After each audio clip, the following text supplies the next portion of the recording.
Hi to K whistle blowers. இன்னைக்கு வாங்க பேசலாம் பாலிடிக்ஸோட முதல் எபிசோட். இன்னைக்கு நம்மளோட இணைஞ்சிருக்கிறது நிர்மல் ப்ரோ. வணக்கம்ண்ணா. வணக்கம்ப்பா. அண்ணா, நான் ஒரு சில கேள்வி உங்ககிட்ட கேட்கலாம்னு விருப்பப்படுறேன். அதுக்காக தான் இந்த செக்மெண்ட்டே எடுக்கணும்னு உங்ககிட்ட அப்ரோச் பண்ணேன். நன்றி இணைஞ்சதுக்கு. தேங்க்யூம்மா. தேங்க்யூ. சொல்லுங்கம்மா. அண்ணா, இன்னைக்கு நம்ம தாவேகா தலைவருமான சிஎம் விஜய் வந்துட்டு திருச்சியில ஒரு மக்கள் சந்திப்பு நடத்தியிருக்கு. அதை பத்தி உங்களோட கருத்து என்ன? அவர் பேசியிருக்காருமா. இது அவரோட ஃபர்ஸ்ட் அவர் திருச்சியில தான் அவரோட சுற்றுப்பயணத்தை ஆரம்பிச்சாரு. ஓகேவா? அதே மாதிரி இன்னைக்கு ஃபர்ஸ்ட் இது நன்றி சொன்னது திருச்சியில தான். அவர் நல்லா இப்போ செயல்பட்டு வராரு. அவர் குறையெல்லாம் சொல்ல முடியாது. சிஎம்மா அவரோட கடமையை அவர் எதுலையுமே விட்டுலாம் தரல. நல்லா பண்ணியிருக்காரு. இன்னைக்கு பேசுனதும் ஒரு நல்ல ஸ்பீச். ஒரு எதுவுமே குறையெல்லாம் சொல்ல முடியாது. எங்கே யார்கிட்ட என்ன சொல்லணுமோ என்ன மாதிரி சொல்லணுமோ கரெக்டாக சொல்லியிருக்காரு. அவரோட ஃப்ளோ கரெக்டாக இருக்குது. இப்போது வரைக்கும் நல்லா இருக்குது. சின்ன சின்ன விஷயம் நடக்க தான் செய்யும். புதுசாக வந்திருக்காங்க. அவரை அந்த மாதிரி விஷயத்தை நம்ம விமர்சிக்கக்கூடாது. ஓகேவா? மிச்சபடி அவரோட இது பார்த்தீங்கன்னா பக்காவாக இருக்குது. பக்காவாக போயிட்டுருக்காரு. அவர் போவார், நம்பிக்கை இருக்குப்பா. இன்னொரு 5 வருஷம் அவரோட ஆட்சி நல்லா இருக்கும் நம்புறேன். இந்த 6 மாதத்துக்குள்ள ஒரு வருஷத்துக்குள்ள நம்ம எதுவும் சொல்லக்கூடாது இல்லை. கண்டிப்பாக அதுதான் நாங்களும் எதிர்பார்க்குறோம். ஏன்னா ஒரு புதுமுகம் தேவைப்படுது அப்படின்றதுக்காக தான் இன்னைக்கு விஜய் ஆதரிச்சு நிறைய பேர் வாக்கு செலுத்தியிருக்காங்க. இன்னமும் நம்பிக்கிட்டு இருக்காங்க. அதனால அவரோட பாலிடிக்ஸ் அவர் இப்பதான் பிகினிங். ஸோ அவரோட பாலிடிக்ஸ்ல எனக்கு மேஜரா ஒரு டிஃப்ரென்ஸ் எதுவும் தெரியல. இப்போ வரைக்குமே அவர் கத்துக்கிட்டு தான் இருக்காரு. பெருசா ஒன்னும் பண்ற மாதிரி அப்படின்ற ஒரு ஒரு செயல்பாடு இல்லை அப்படின்ற மாதிரி ஒரு ஃபீல் ஆகுது. இது அவரோட செயல்பாடு இல்லைன்னுலாம் இல்லைம்மா. ஒருத்தவங்க புதுசாக வந்திருக்காங்க, ஃப்ரெஷரு. இப்போ நம்மளே போகிறோம், காலேஜுக்குள்ளே போகிறோம், ஒரு ஃப்ரெஷராக இருப்போம். அதுதான் அவங்களுக்கும் ஃபீல். உள்ளே வந்திருக்காங்க, ஃப்ரெஷராக இருக்காங்க, மினிஸ்டர்ஸ்லாம் போட்டிருக்காங்க. யாருக்குமே இப்போ எதுவுமே நோன் மினிஸ்டர் கிடையாது. நேரு அண்ணனா யாருன்னு தெரியும். ஓகே. செந்தில் பாலாஜி அண்ணனா யாருன்னு தெரியும். ஓகே. உதயநிதி அண்ணனா ஸ்போர்ட்ஸ் மினிஸ்டர், செந்தில் பாலாஜி அண்ணா கலாத்துறை, மின்சாரத்துறை. ஓகேவா? அந்த மாதிரி நம்மளுக்கு பழைய ஆளுங்க, அவங்க அதிலே ஊர்னவங்க. இவங்க எல்லாம் புதுசாக வந்திருக்காங்க, நல்லது செய்யணும்னு நினைக்கிறாங்க. பட் தப்புகள் சில இது ப்ரெஸ் மீட்டில் கொடுக்குறது இதெல்லாம் அவங்களுக்கு புதுசு.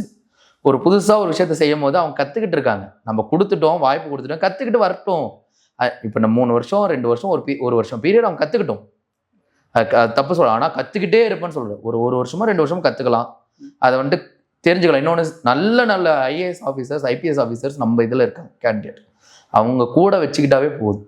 நல்ல ஐபிஎஸ் ஆஃபீஸராக போடணும்னு சொல்கிறேன். ஸோ இப்போ சிங்கப்பெண் சிறப்பு திட்டம் அப்படின்னு புதுசாக கொண்டு வந்திருக்காரு. அது படுத்தினதுக்கு அப்புறமா இங்க இருக்கக்கூடிய குற்றங்கள் குறையணும்ன்றது மக்களோட அபிப்பிராயம், என்னோட அபிப்பிராயம் கூட தான். ஆனா இது செயல்முறைப்படுத்தினா இது எவ்வளவு தூரம் நல்லா வரும் அப்படின்றது கொஞ்சம் மக்களுக்கு புரியுற மாதிரி சொல்லுங்க. கண்ணே, இது சிங்கப்பெண் சிறப்பு திட்டம்னு இவர் புதுசாலாம் அறிமுகப்படுத்தல. இதுக்கு முன்னாடி அம்மா பெட்ரோல் ஏடிஎம்கே பீரியட்ல. ஆமா. ஓகேவா? அம்மா பெட்ரோல் இருந்துச்சு. அதுக்கப்புறம் பிங்க் பெட்ரோல் யார் கொண்டு வந்தா?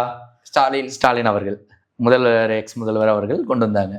இப்ப இவர் அதே இது அம்மா சரி என்ன சொன்னீங்க, சிங்கப்பெண் சிறப்பு திட்டம்.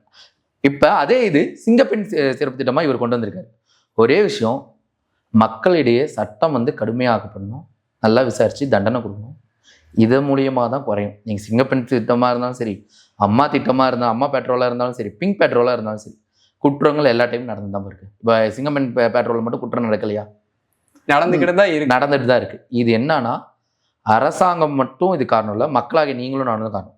நம்ம பெண்கள்கிட்ட எந்த அளவுக்கு நீ நல்லவன் நீ சொல்லி வளர்க்குறியோ, நல்லபடியாக வளரணும், ஒழுக்கமா இருக்குன்னு நீ சொல்லி வளர்க்குறியோ, ஆம்பளை பசங்களையும் ஒரு பொண்ணை இப்படிதான் பார்க்கணும்னு சொல்லி வளர்க்கணும்.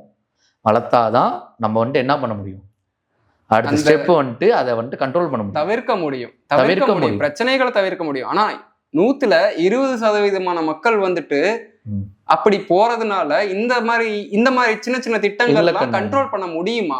அது பாசிபிளா? இல்ல கண்ணு, நான் ரீசெண்டா ஒரு வீடியோ ஒன்று பார்த்தேன்.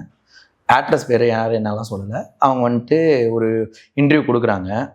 அதில் சொல்கிறாங்க, ஓகேவா, என்னன்னு சொன்னாங்கன்னா, நான் என் பையன் முன்னாடி எப்படி வேணா இருப்பேன்னா, ஐ மீன் ட்ரெஸ் கோட் ஃபார்மேஷன்லாம் கிடையாது. எந்த ட்ரெஸ்ஸில் இருந்தாலும் என் பையன் என்னை பார்த்து வளர்ந்தானா, எந்த பொண்ணை பார்த்தாலும் அவனுக்கு அந்த ஃபீலிங் வராதுன்னாங்க. அதே தான் நான் சொல்கிறேன். பசங்களை சொல்லி வளர்க்கலாம், நான் அதை காட்டி வளர்க்குறேன்னு சொல்கிற தப்பு. ஏன்ப்பா இப்படி இருந்தால் அவங்களுக்கும் இதான்ப்பா இதுவும் இதான்ப்பா நம்ம சொல்லி வளர்க்குறது வேற. ஒவ்வொரு ஸ்டெப்பாக அடுத்த ஸ்டெப் கொண்டு போகலாம். இல்லை நான் இப்படி இருந்தாலும் எப்படி இருந்தாலும் பார்த்து, ஏன் யூஎஸ் யூகேல தான் அதிகமான தப்பே நடக்குதுப்பா. இந்தியாவோட வெளி கண்ட்ரி அவங்க இல்லாததா? அது வந்துட்டு மென்டலி தப்பான முடிவு. அந்த மாதிரி பண்ணக்கூடாது. இது வந்துட்டு நம்ம மக்களை நம்மளுக்கு அண்டர்ஸ்டாண்ட் தெரியணும். அது பண்ணால் மட்டும் ஆகாதுப்பா. வீட்டில் ஒழுக்கத்தை சொல்லி தரணும். எங்கள் அக்காவை எப்படி பார்க்குறேன்னோ அப்படி தான் வெளியே பொண்ணையும் ஒரு பொண்ணை பார்க்கணும்னு சொல்லி தரணும். நம்மளுக்கு பிடிச்ச பொண்ணாக இருந்தாலும் அவங்களுக்கு ஈக்குவலாக ரைட்ஸ் கொடுக்கணும். பசங்களுக்கு அம்மாவும் அவங்க கூட பிறந்தவங்களும் சொல்லி கொடுத்தால் மட்டுமே அது வந்துட்டு டெவலப் ஆகும். இதுக்கும் சிங்கப்பெண் திட்டத்துக்கும் சம்மந்தமே கிடையாது. புரியல, சம்மந்தம் இல்லை. நம்ம என்னன்னா சொல்லி கொடுக்கறதுனால உங்களால சில குற்றங்களை தவிர்க்க முடியும்னு நீங்க சொல்றீங்க, அது புரியுது, அது பாசிபிள் தான் பிராக்டிக்கலா. பட் ஆனா அதுக்கு ரொம்ப நாள் எடுத்துக்கும். இந்த சிங்கப்பெண் சிறப்பு திட்டம் இப்ப இந்த சூழ்நிலையில கொண்டு வந்தது, அது மக்களிடையே எவ்வளவு எஃபிஷியன்ட்டா ஒர்க் ஆகும். ஒவ்வொரு வீட்டுக்குமே ஒரு போலீஸ் போட முடியுமா? கண்டிப்பா முடியாது. சாத்தியமே இல்லை. பேரண்ட்ஸ் தான் போலீஸ். அவங்க வீட்டுக்கு ஒரு குழந்தை இதாச்சு ஒரு 4 நாளைக்கு முன்னாடி, அது சிங்கப்பெண் திட்டத்தால் தடுக்க முடியுமான்னு கேட்டால் முடியாது. நடந்து முடிஞ்சப்போ தொலைவி கண்டுபிடிக்கலாமே தவிர்த்து நடக்கும் போதே கண்டுபிடிக்கணும். படத்துல தான் அது நடக்கும். கண்டிப்பா விஜய் வந்துட்டாரு, சிங்கப்பெண் திட்டம் கொண்டு வந்தாரு, படத்துல நடந்து நடக்காது சாமி. இதுதான் நம்ம மக்களுக்கு இருக்க மனசு. மக்கள்ல வந்துட்டு நீங்க என்ன நினைக்கிறோம், நம்ம மக்களோட அடிப்படை மைண்ட் செட் என்னன்னா, விஜய் வந்துட்டாரு, படத்துல வந்து 10 பேர் அடிச்சு, படத்துல 10 பேர் என்ன 10 பேர் செட்டப்பு, அவனை இப்படி தொட்டா இப்படி பறக்கணுங்கிறது முதல் கொண்டு இருக்கும். விஜய் இங்கே வந்திருக்காரு, நல்லது செய்கிறாரு, இல்லைன்னு சொல்லலை. ஆனால் அவர் வந்துட்டு ஒரு ஸ்கீமை தான் அனௌன்ஸ் பண்ண முடியும். ஸ்கீமில் இப்போ 100 குற்றம் நடக்குதா, அதை வந்துட்டு 90 குற்றத்தை தடுக்கலாம். மீதி 10 குற்றம் எங்கேயோ ஒன்று எப்படியோ நடக்க தான் போகுது. கண்டிப்பா. ஆனா இந்த விஷயத்த நீங்க வந்துட்டு பிங்க் பேட்டர்ன்லயும் அம்மா கொண்டு வந்த திட்டத்திலையும் சேம் இதே கான்செப்ட் தான் நீங்க சொன்னீங்க. பட் அதை விட எக்ஸ்ட்ராடினரியா இருக்கு அப்படின்றத வந்துட்டு அவரு வந்துட்டு கிளைம் பண்றாருங்கிற ப்ரூஃப் பண்ணணும், கிளைம் பண்ணிட்டு இருக்காரு. ஓகே. சோ இந்த விஷயத்துல ஏன் இவ்வளவு தாமதம்? ஏன்னா கடந்த சில நாட்களா நிறைய குற்றங்கள் நடந்துகிட்டு தான் இருக்கு. After the period of election அப்புறமும் நிறைய ஒரு குற்றங்கள் நடந்துகிட்டு இருக்கு. 10 நாள் தான் ஆகுது. இவங்களை நம்ம குறைய சொல்ல முடியாது. 25 நாள் குறை சொல்லல. இல்ல 25 நாள்ல மாற்ற முடியுமா? முடியாதுப்பா. சொன்னோன்னே இப்படி சைன் போட்டா இப்படி நடக்கும் முடியாது. அதிகாரிங்கன்னு ஒரு இது இருக்கு. மேல இருந்து கீழே இருந்து மேல இருந்தா கீழே மாத்து. மேல மிரட்டினாதான் கீழே இருக்கவன் ஒழுங்கா வேலை செய்வான். நீ கீழே மிரட்டினா மேல இருக்கவன் தப்பு செஞ்சுட்டு இருந்தான்னு வச்சுக்கோ, மேல இருக்கவனே தப்பு செய்யறான். இப்ப நான் இங்க கரெக்டா நடந்துக்கிட்டாதான் பசங்களா நீங்க என் கூட இருக்கவங்க சுத்தி இருக்கவங்களாம் கரெக்டா நடந்துவீங்க. நானே இங்க வந்துட்டு ஜாலியா அசால்ட்டா இருந்தேன்னு வச்சுக்கோ, 2 டைம் 3ஆம் டைம் நீங்க அசால்ட் ஆயிருவீங்க. ப்ரெஷர் கொடுக்குறோம், ஒர்க்கு கொடுக்குறோம்னா நீங்க வந்துட்டு ஸ்ட்ராங்கா இருந்தாதான் நான் ஸ்ட்ராங்கா இருந்தா நீங்க ஸ்ட்ராங்கா இருப்பீங்க. நானே பயந்துக்கிட்டு 4 பேத்துக்கு முன்னாடி நின்றுட்டு இருந்தேன்னா நீங்களும் பயப்பட ஆரம்பிச்சுக்கோங்க. இதுதான் உண்மை. இப்போ மேலே அவங்க ஸ்ட்ராங் பண்ணிட்டு இருக்காங்க. இப்போதான் வந்திருக்காரு, இப்போதான் டிஜிபி போட்டிருக்காங்க. 10 days இப்போ ஒரு 4 or 5 days முன்னாடி சூப்பரான டிஜிபிப்பா, சும்மா சொல்ல நல்ல டிஜிபி போட்டிருக்காங்க. தெரியும் அவரோட பின்னணி பணிகள் எல்லாத்தையுமே கள ஆய்வு படி நாங்க தெரிஞ்சுக்கிட்டு தான் இருக்கோம். டே டு டே லைஃப்ல வந்துட்டு அவங்க எப்படி ஆக்ட் ஆயிருக்காங்க, எப்படி பண்ணிருக்காங்க. இன்னைக்குதான் நம்ம 2K கிட்ஸா வந்துட்டு எல்லாரும் பேசுறாங்க. அப்ப வந்துட்டு நிறைய பேர் கத்துக்கிறீங்க. நீங்களே இப்ப டிஜிபி போட்டிருக்காங்களா, யாரு என்ன எல்லாம் கேட்கறான். 2K ஏய் நீ 12th தான் முடிச்ச, நீ அரசியல் பேசிட்டு அரசியல் பேச கத்துக்கிட்டாங்க. ஏன்னா நம்ம இதுல வந்துட்டு அரசியல் வந்துட்டு பேசக்கூடாது, அது வந்துட்டு ஒரு ஏஜ் குறிப்பிட்ட ஏஜ்ல பேசக்கூடாது, அது வந்துட்டு தப்பான விஷயம்னே சொல்லி பழகிட்டாங்க. ஆனா இன்னைக்கு விஜய் வந்த ஒரே ஒரு நல்ல விஷயம் என்ன தெரியுமா, எல்லாரும் அரசியல் பேசுங்க. உட்கா சட்டமன்றத்துல நான் பாக்குறேன் கமெண்ட் போடுறான், இதுக்கு முன்னாடி இதோட செமையா பேசியிருக்காங்கப்பா, அதெல்லாம் விட்டுட்டு என்ன இப்ப கமெண்ட் போட்டிருக்கீங்கன்னா. இன்னைக்கு அரசியல பசங்க கத்துக்கிறாங்க. இது உண்மையா அது வேணும்ன்ற இது வரவேற்கத்தக்க ஒரு விஷயம் தான். ஏன்னா கடை கோடி தொண்டனை தாண்டி கடைக்கோடி மக்கள் வரைக்கும் தன்னோட அரசியலை ரீச் பண்ணணும் அப்படின்ற ஒரு பெரிய கோலை விஜய் எடுத்து வச்சு சக்சஸும் பண்ணிட்டார். ஆமா, அது சும்மா சொல்லக்கூடாது. அவரோட சாதனை வேற லெவல். ஏன்னா 34% வாக்கெடுப்பு அவருக்கு பெற்ற போதும் தனி பெரும்பான்மை கிடைக்காம தான் கூட்டணி வைக்கிற கட்டாயத்துக்கு வந்தாரு. கண்டிப்பா கட்டாயத்துக்கு வந்தாரு. ஆனா அவர் தள்ளப்படல. அப்படி கூட்டணி இல்லாத பட்சத்துலதான் கவர்னர் ஆட்சி ஆகும் அப்படின்ட்டு நிறைய கட்சிகள் வந்துட்டு முன்மொழிஞ்சாங்க. ஓகே அப்படின்னு சொல்லி முன்மொழிஞ்சாங்க. நாம இந்த காலகட்டத்துல நம்மளால எப்படி சொல்றது, ஒரு 2Kவோட ஒரு பீப்புளா ஒரு பையனா வந்துட்டு நான் என்ன நினைக்கிறேன்னா, இது நல்ல விஷயம். ஹெல்த்தி அரசியல்ன்ற வந்துட்டு ரொம்ப ஓகே ஜென்யூனா இருக்கு. இப்போ ஒரு கடந்த ஒரு 10 நாளா வந்துட்டு ஹெல்த்தியா இருக்குன்னு எனக்கு ஃபீல் ஆகுது. அது மக்களுக்கும் ஃபீல் ஆகும். அதுக்காக தான் இந்த சிங்கப்பெண் சிறப்பு திட்டம் பத்தி நான் இவ்வளோ கேட்டுட்டு இருந்தேன். இல்ல நீ சிங்கப்பெண் சிறப்பு திட்டம் எல்லாமே சரி, 2K பசங்க இது ஒண்ணு மட்டும் புரிஞ்சுக்கோங்க. அரசியல்ங்கிறது அது நிறைய இருக்கலாம். ஆனா சொன்னா உடனே நடக்கும். இப்ப அந்த அம்மாவே வந்து சொன்னீங்க விட்டுட்டீங்களே, அதை சொல்லலாம், நடக்கும். ஆனா 100ல ஏதோ ஒரு இடம் 2 இடத்துல மிஸ் ஆக தான் செய்யும். அதை நம்ம வந்து நம்ம ரொம்ப போட்டு ஊதி ஊதி ஊதி ஊதி பெருசு பண்றது இல்லை. அவர் சொன்னாரு, நான் வந்தேன்னா ஒரு பெண் கூட அவரு நான் வந்துட்டு குற்றம் நடந்துச்சுன்னா விட மாட்டேன்னுலாம் சொன்னாரு. ஆமா சொன்னாருங்க. அவர் வந்துட்டு சொன்னது உண்மைதான். சொன்னதை காப்பாற்ற நீங்க எல்லாரும் தான் சொல்லியிருக்காங்க. இந்த அரசு விஜய் மட்டும் சொல்லலை, எல்லா கட்சியாரும் சொல்லியிருக்காங்க. ஆனா எல்லா இடத்துலையும் நடக்கதான் செஞ்சிச்சு.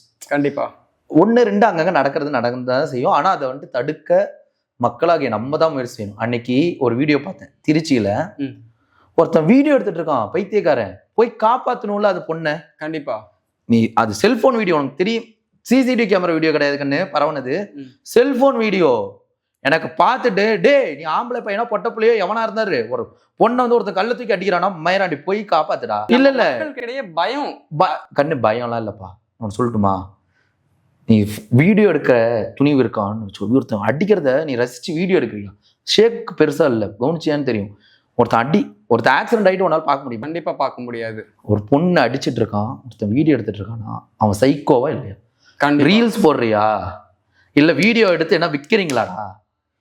காப்பாத்தாம வீடியோ எடுத்து விற்கிறீங்களா? இல்ல சுத்தி அவன் அடிச்சது பப்ளிக் இடத்துல, ஒன்னும் பிரைவேட் இடத்துல அடிச்சு அவன் வீடியோ எடுக்கல. அவன் எத்தனை பேர் பார்த்திருப்பான்? இதே இது ஒரு 10 வருஷமா நினைச்சு வெட்டினாங்க. அது வெட்டினா இது அடிச்சான். அதிமுக ஆட்சியில் ஒருத்தர் வெட்டி இருக்கான். ஆமா, இந்த ஆட்சியில் ஒருத்தர் பப்ளிக் அடிச்சிருக்கான். கவின் கொலை வழக்குல கூட அதே போலதான் நடந்தது. மக்களாகிய எல்லாருமே வேடிக்கை மட்டுமே தான் பாத்துக்கிட்டு இருக்காங்க. இப்போ மக்கள் கிட்டயுமே சில பொறுப்புகளும் இருக்கு. மக்களிடையே பொறுப்பு வந்தால்தான் அரசியல் அடுத்த ஸ்டெப் போகும். கண்டிப்பா அது வந்துட்டு ஒரு நல்ல விஷயம் தான். ஆனா இங்க யாருமே வந்துட்டு அடுத்தவனுக்கு என்ன என்ன, என் லைஃப் நல்லா இருக்கணும் அப்படின்ற மாதிரி தான் வாழ்ந்துட்டு இருக்காங்க முக்காவாசி மக்கள். அது எப்படி சொல்றது, ஒரு மாதிரி இல்லை, எனக்கு அது பிடிக்கல. தமிழ்நாட்டு மக்கள் ஒரு நல்ல விஷயம் பண்ணாங்க. ஒரு கெட்டது நடந்ததுன்னா எல்லாருமே ஒண்ணு கூடின விஷயம் ஜல்லிக்கட்டு. கண்டிப்பா அந்த ஜல்லிக்கட்டுக்கு அப்புறமா இப்போ இருக்கிற மக்கள் இந்த மென்டாலிட்டியில யாருமே வந்துட்டு ஒருத்தனுக்கு ஒருத்தர் ஹெல்ப் பண்ற மென்டாலிட்டியை ஏன் கம்மியாக்கிட்டே வராங்கன்றது புரியல. கண்ணே நான் ஒன்று சொல்லட்டுமா, ஹெல்ப் பண்ற மென்டாலிட்டி விட்டு சுயநலம் வந்துருச்சு மக்களிடையே.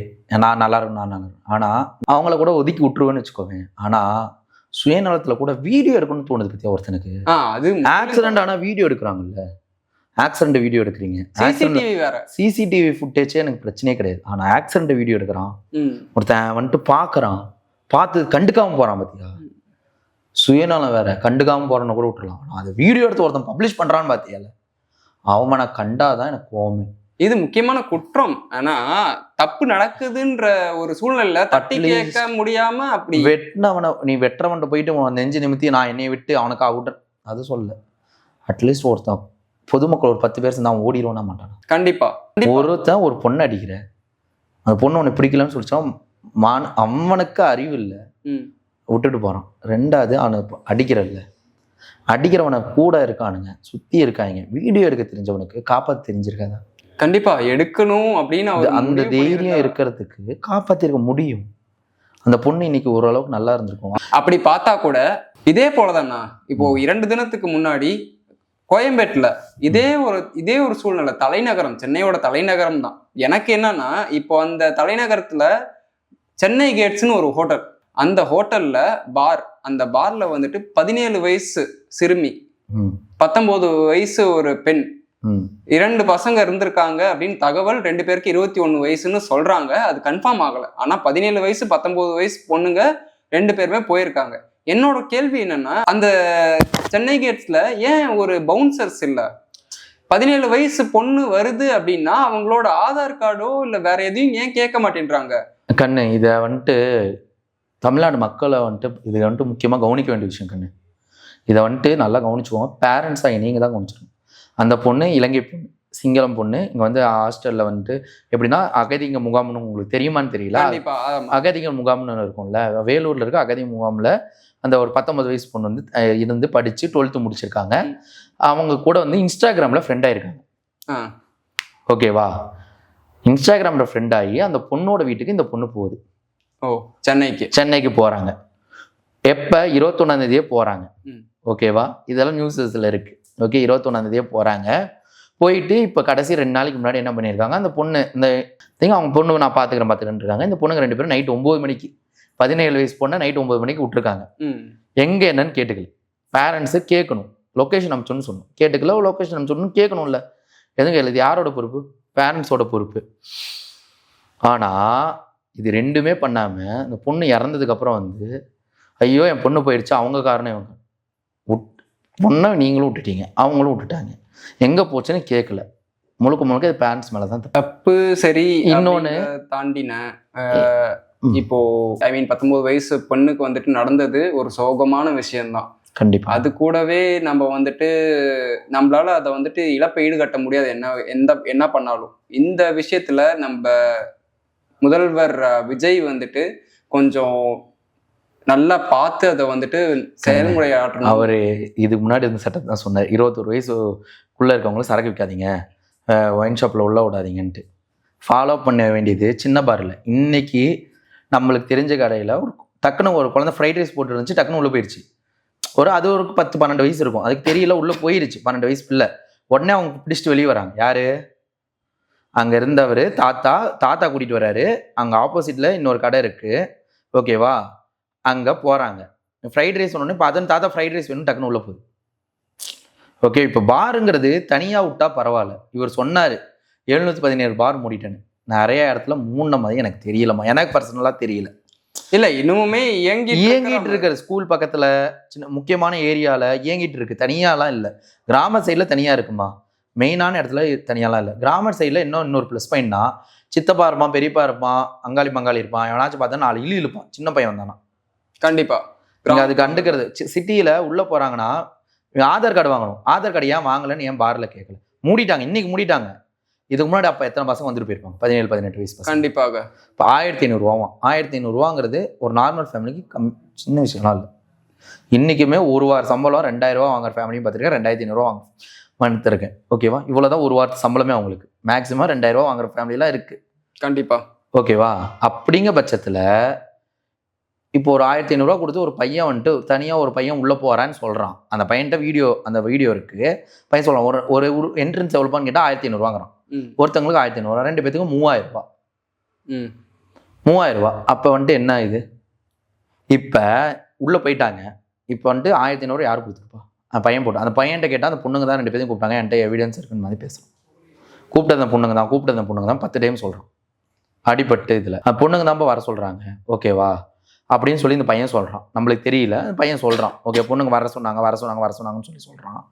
அப்படிங்கிற பட்சத்தில் ஒரு பொண்ணு கூப்பிட்டாங்கன்னு இந்த பையன் போனாங்கிறான். இப்போ இந்த பொண்ணு கூப்பிட்டாங்க, பேரண்ட்டுக்கு தெரியாமல் வந்துட்டு வந்திருக்காங்க. பேரண்ட்ஸ் கவனிக்காமல் தான் விட்டுருக்காங்க. இவ்வளோதான் விஷயம், ஓகேவா? இதில் வந்துட்டு பவுன்சர்ஸ், உள்ளே இருந்த பவுன்சர்ஸும் மேலேயும் தப்பு இருக்குது, அந்த ஹோட்டல் மேலேயும் தப்பு இருக்குது, அந்த நிர்வாகத்து மேலேயும் தப்பு இருக்குது. உள்ளே விட்டுறக்கூடாது. 2வது உள்ளே விட்டுட்டாங்க. உள்ளே ஒரு பிரச்சனை நடந்திருக்கு. ஆக்சிடென்ட்டுக்கு முன்னாடியே ஒரு பிரச்சனை நடந்திருக்கு, ஓகேவா? அந்த வெளியே வரல. வெளியே வந்ததுக்கப்புறம் அந்த பிரச்சனை பெருசாக இருக்குது. வேற இன்னும் 2 குரூப்புக்குள்ள நடந்த பிரச்சனையில இந்த பசங்க பண்ணிட்டாங்கன்னு சொல்லி இந்த பசங்க மேலே வண்டி ஏற்றிருக்காங்க. 2 டைம் இடிச்சிருக்காங்க. ஒரு டைம் இல்லை, 2 டைம் இடிச்சிருக்காங்க. இடிச்சுட்டு இந்த பிரச்சனை பண்ணியிருக்காங்க. இப்போ நீ சொல்லு, இதில் இருக்கிறதெல்லாம் நம்ம போலீஸ் வந்துட்டு ஒவ்வொரு இடத்துலையும் போய் விசாரிக்க முடியாது. இல்லை, முடியாது. இதோட தப்பு யாருதுன்னு பாத்தீங்கன்னா பெட்ரோல் தான். ஆனா இந்த தமிழ்நாட்டுல நான் கும்பிட்டு கேட்டுக்கிறேன், தான் குழந்தைங்க என்ன பண்றாங்க, எங்க இருக்காங்க, வெளியூர்ல படிக்க போனாலும் சரி, உள்ளூர்ல இருந்தாலும் சரி, நான் மன்றாடி கேட்டுக்கிறேன், கண்காணிங்க. நிறைய சிறுவர்கள் தறிகெட்டு போறாங்கன்னு எனக்கு வந்துட்டு தோணுது. தமிழ்நாடு இப்படி இல்லை. ஏபிஜே அப்துல் கலாமும் எல்லாருமே வந்துட்டு ஒரு ஒளிமயமான இந்தியாவை வந்துட்டு உருவாக்கணும், அது இந்த இளைஞர்கள் கையில தான் இருக்குன்னு வந்துட்டு நம்பிட்டு இருக்காங்க, இன்னமும் நம்புறாங்க எல்லாரும். ஸோ அதுக்கேற்ற மாதிரி நம்ம வந்துட்டு இளைஞர்களான நம்மளும் கொஞ்சம் பொறுப்பை எடுத்துக்கிட்டு நம்ம தேசியத்தை எப்படி முன்னேற்றணுன்றத பார்க்கணுமே தவிர போதைக்கு அடிமையாகிறாதீங்க. என்னைக்குமே வந்துட்டு போதை அழிவு பாதையில தான் தேடி போய் தரும். அதனால மன்றாடி கேட்டுக்கிறேன், யாருமே தயவு செஞ்சு போதை பாதையில போகாதீங்க. வாங்க பாலிடிக்ஸ் பேசலாங்கிறது இன்னைக்கு நல்லபடியாக போயிருக்கும்னு நான் நம்புறேன் ஃப்ரெண்ட்ஸ். இதை தொடர்ந்து நாளைக்கு அடுத்த எபிசோட் வரும். நாளைக்கோட அரசியல் என்ன, நாளைக்கோட நிலவரம் என்னன்னு நாளைக்கு பார்ப்போம். தேங்க்யூ. பாய். தேங்க்யூ.